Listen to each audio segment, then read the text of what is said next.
Halo, selamat datang di channel Ayo Les. Channel ini menyediakan berbagai macam materi pelajaran, soal dan pembahasan, serta beberapa eksperimen sains.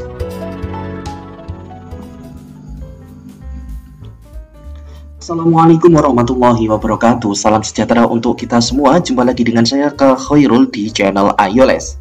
Pada kesempatan kali ini kita masih membahas seri yang sama, yaitu tentang penilaian tengah semester untuk semester genap tahun pelajaran 2021-2022.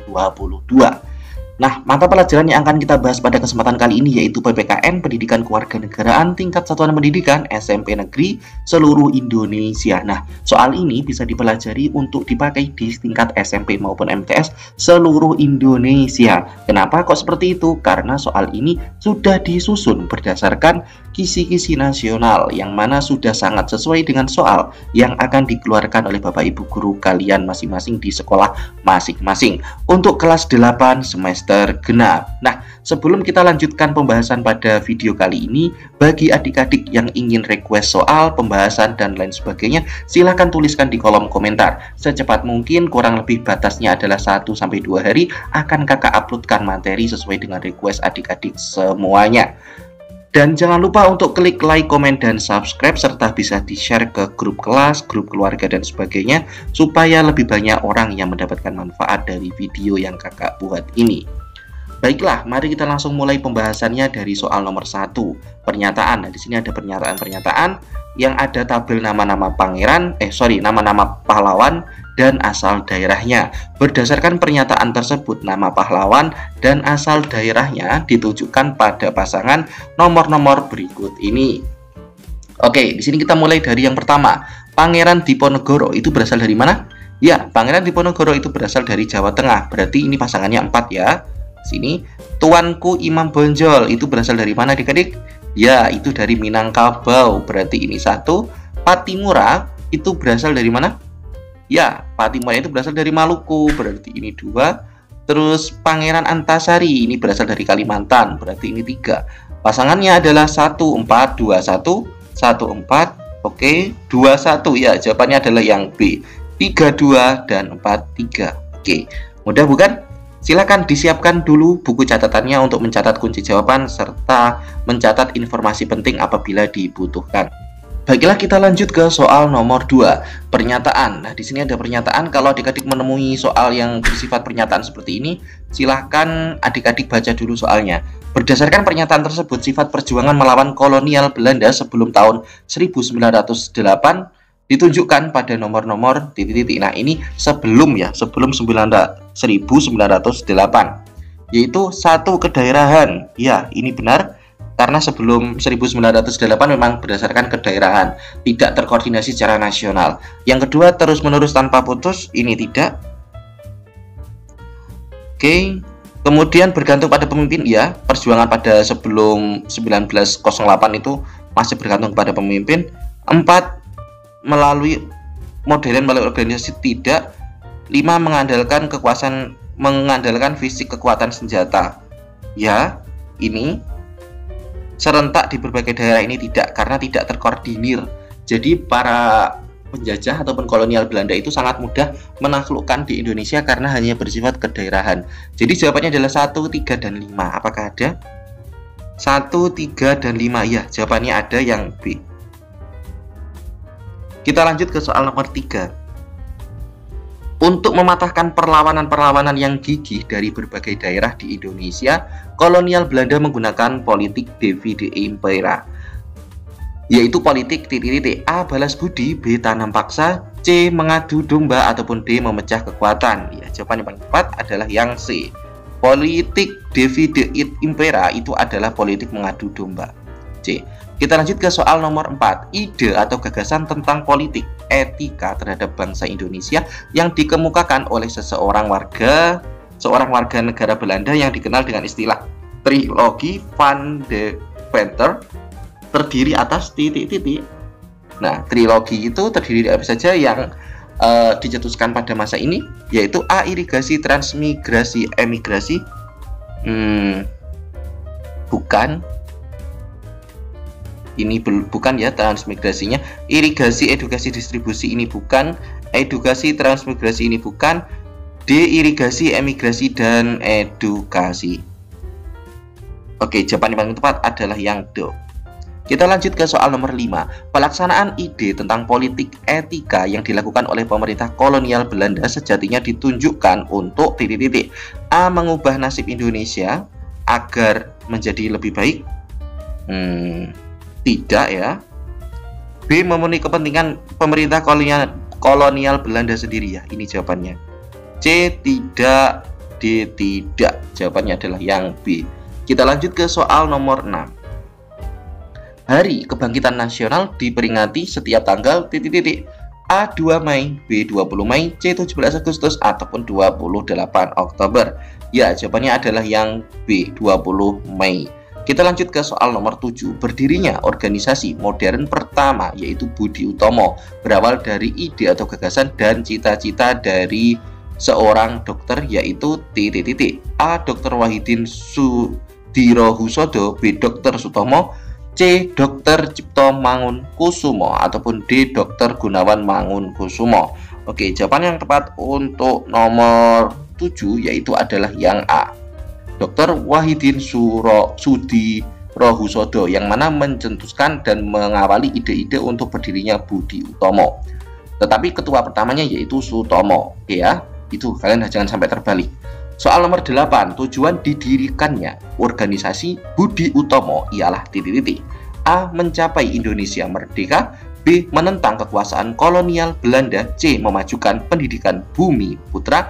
D. Menggalang dana beasiswa untuk anak Indonesia. Nah, jawaban yang paling tepat untuk soal nomor 8 yaitu yang C, yaitu bergerak melawan kolonialisme melalui pendidikan. Kita lanjut ke soal nomor 9. Tokoh pendiri Budi Utomo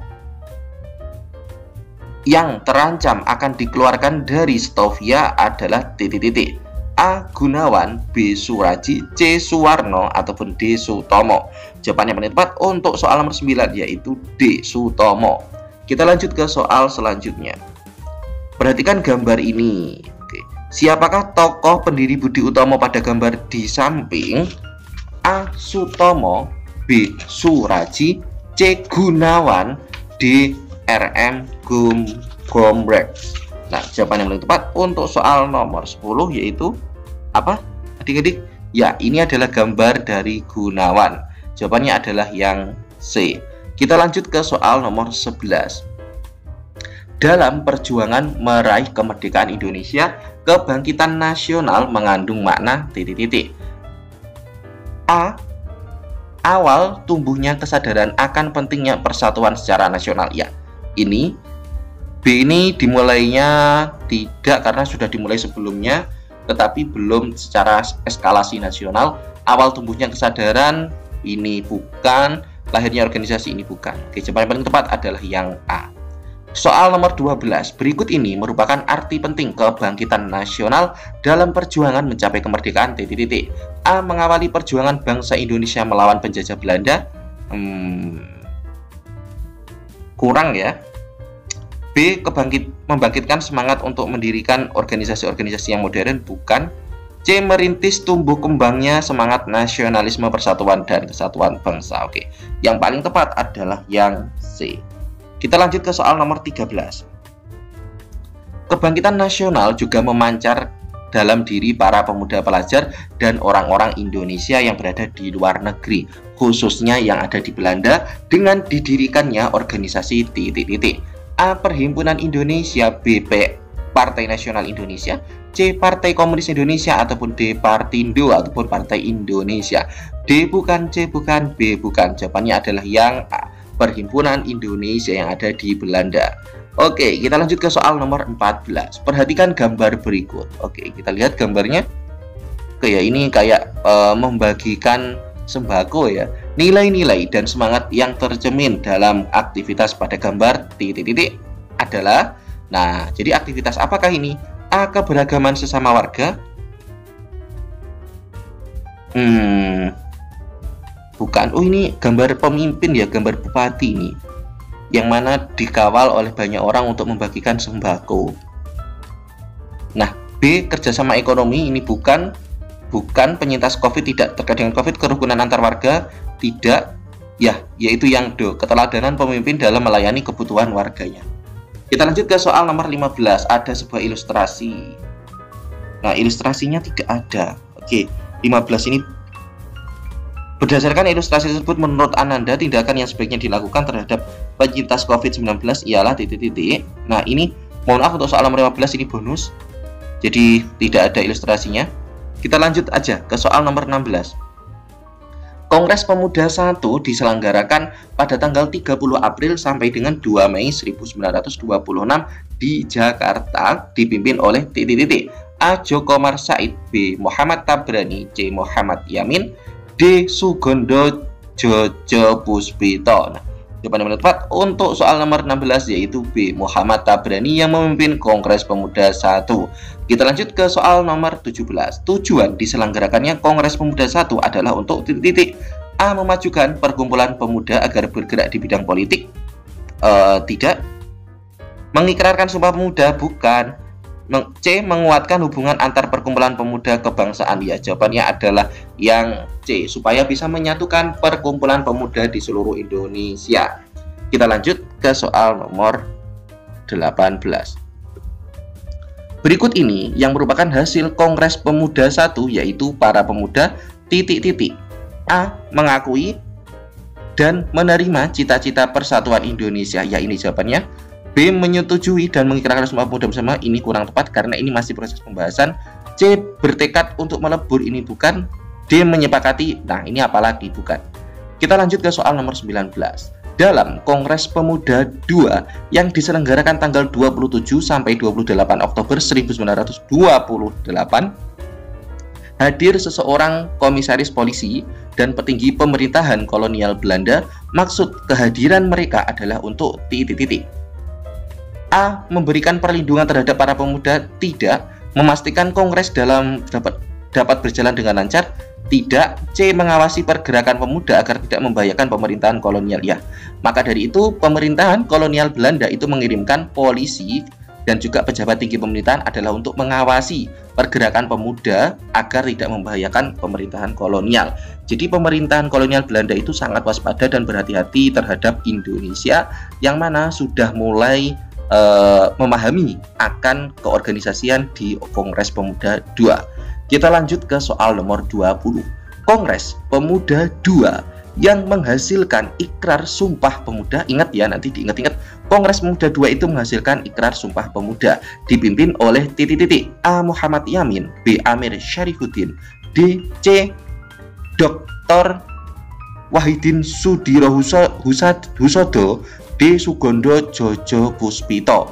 Nah, jawaban yang paling tepat untuk soal nomor 20 yaitu adalah D. Sugondo Jojo Puspito yang memimpin Kongres Pemuda 2. Oke, kita lanjut ke soal nomor 21. Dalam Kongres Pemuda kedua dikumandangkan untuk pertama kalinya lagu Indonesia Raya yang kemudian menjadi lagu kebangsaan Indonesia. Lagu tersebut diciptakan oleh A. Ismail Marzuki, kan? B. W.R. Supratman, C. Kusbini, dan atau D. Haji Muntahar. Ya, ini jelas banget ya, jangan sampai keliru dan jangan sampai lupa. Pencipta lagu kebangsaan yaitu W.R. Supratman yang mana dimakamkan di Surabaya. Kita lanjut ke soal nomor 22.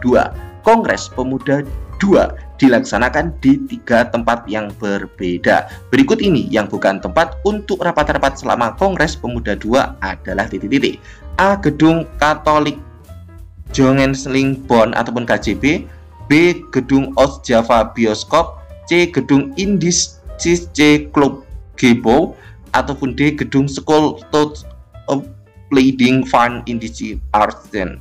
Nah, jawaban paling tepat untuk soal nomor ini kecuali ya ini yang bukan ya, berarti yang kecuali yaitu yang D. Kita lanjut ke soal nomor 23. Tokoh pemuda yang pertama kali menyampaikan gagasan tentang penggunaan bahasa Melayu sebagai bahasa Indonesia adalah titik-titik. A. Muhammad Yamin, B. Muhammad Hatta, C. Amir Syarifuddin, ataupun D. Aduan Kapua Gani. Nah, jawaban yang tepat untuk soal nomor 23 yaitu Muhammad Yamin yang mengusulkan bahasa Melayu sebagai bahasa Indonesia. Kita lanjut ke soal nomor 24. Dalam pidatonya di Kongres Pemuda II, Muhammad Yamin menyampaikan tentang arti dan hubungan persatuan dengan pemuda. Menurut Yamin, ada 5 faktor yang dapat memperkuat persatuan Indonesia, yaitu sejarah, bahasa, hukum, adat, dan ini koma titik-titik. Apa saja? A. Pendidikan dan kesadaran. Kurang tepat. B. Kemauan dan kesadaran. Kurang tepat. C. Pendidikan dan kemauan. Silahkan diingat-ingat. Ini adalah 5 faktor yang memperkuat persatuan Indonesia, yaitu adanya pendidikan, kemauan, sejarah, bahasa, dan hukum adat. Kita lanjut ke soal nomor 25. Purnomo Wulan dan Sarmidi Mangun Sarkoro dalam Kongres Pemuda II sependapat bahwa anak harus mendapat pendidikan kebangsaan. Mengapa pendidikan kebangsaan penting bagi anak-anak? A. Karena pada masa penjajahan anak-anak juga memiliki hak untuk mendapatkan pendidikan. Kurang tepat.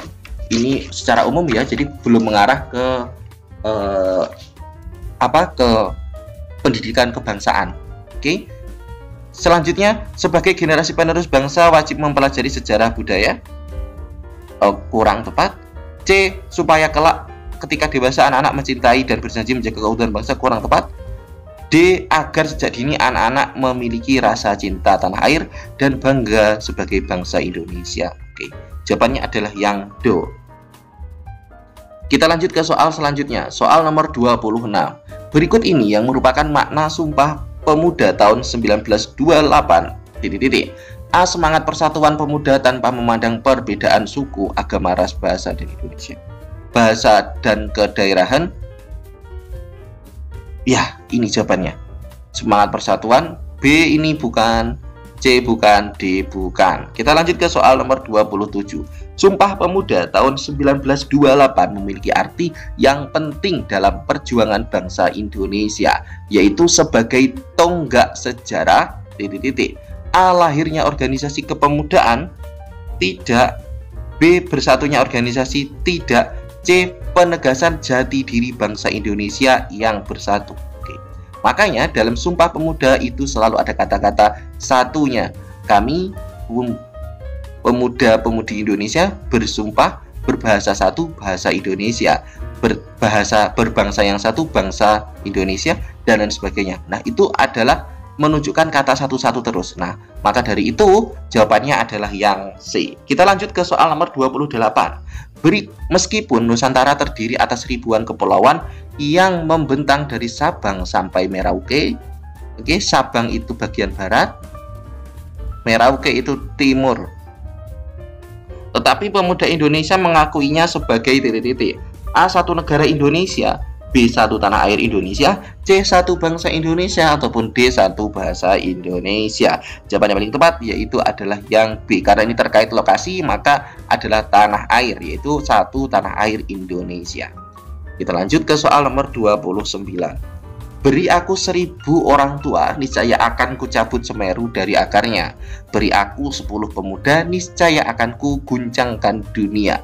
Nilai semangat yang terkandung dalam kata-kata bijak Insinyur Soekarno tersebut adalah A. Semangat kebangsaan dan hebatnya potensi pemuda Indonesia.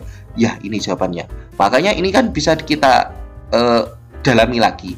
Beri aku 1000 orang tua, maka hanya akan bisa mencabut Semeru. Tetapi ketika dengan 10 pemuda saja itu mampu mengguncangkan dunia. Oke ya. Jadi semangat dan potensi yang luar biasa yang dimiliki oleh pemuda Indonesia. Kita lanjut ke soal nomor 30. Nilai-nilai semangat dan komitmen yang tercermin dalam tindakan seorang pemuda masa kini tersebut ialah A. Keberanian menghadapi segala tantangan, B. Keikhlasan dalam memberikan pertolongan, C. Kekeluargaan dalam kehidupan masyarakat, D. Gotong royong dalam menghadapi COVID ya. Karena yang ditanyakan adalah komitmen tercermin dalam tindakan seorang pemuda masa kini. Ini ya, poin utamanya adalah ini. Yang sedang kita hadapi masalah besarnya adalah COVID-19. Maka adalah do jawabannya. Baik, terima kasih adik-adik telah menyimak video ini sampai akhir. Ada kurang lebihnya mohon maaf.